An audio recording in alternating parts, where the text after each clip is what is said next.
Okay, what I've done is connected from the top of my coil here. I came in a few turns, that's where I've always been for this test, and going through neon, resistor to capacitor, air side, from the coil up and around through the neon over here, or resistor neon into the capacitor.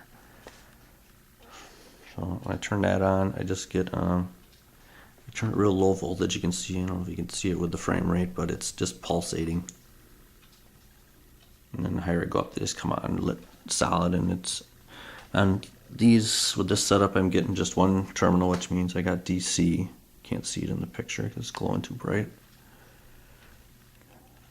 But if I go up to like the same energy level, about close to straight up, there's just not too much going on over here as far as sparking. I'm not going to put my fingers on it, but it just doesn't seem to have the same effect. I can go across this capacitor here. It'll just charge, and then if you wait a while, it'll recharge again. But what happens is if I keep going back and forth, charge seems to be doing that number, so they're not balancing out because the current flow or something isn't even. Maybe I should be using one capacitor here instead of two in series. That's kind of not a very good way of connecting them, but that's what I've been doing. I just wanted to show you what I got so far, and hoping you had some comments as far as if I should get a real spark gap going with a gas tube, or what voltage range I should even be in with the gas tubes.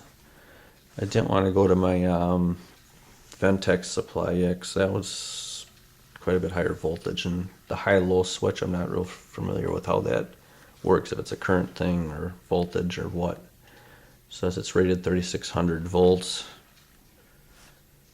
but I'm not exactly sure how that works, so I don't want to wreck that yet. I got a bunch of flybacks I can burn up, so I can mess around with this first and just kind of get some ideas on what's going on. So let me just step back and show you the mess on a grand scale. I don't know if I got any good shots of my supply, but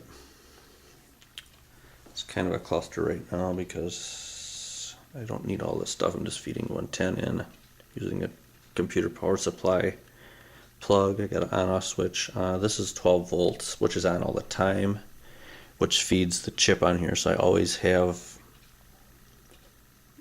the chip on here is always live, and then I can just control the bus voltage using the Variac. So that's what's going on there. I got about 60 turns I wrapped onto the flyback. So I got quite a bit of flexibility there. I really need to put a frequency meter on here too, so I can see where I'm at as far as tuning my frequencies. But it goes from about like 17 to 66 kilohertz with what I got set up right there. So I got a lot of flexibility. I just don't quite understand the thing with the neons yet, if it's doing anything or not. So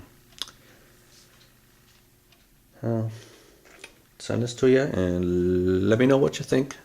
Thanks again. Goodbye.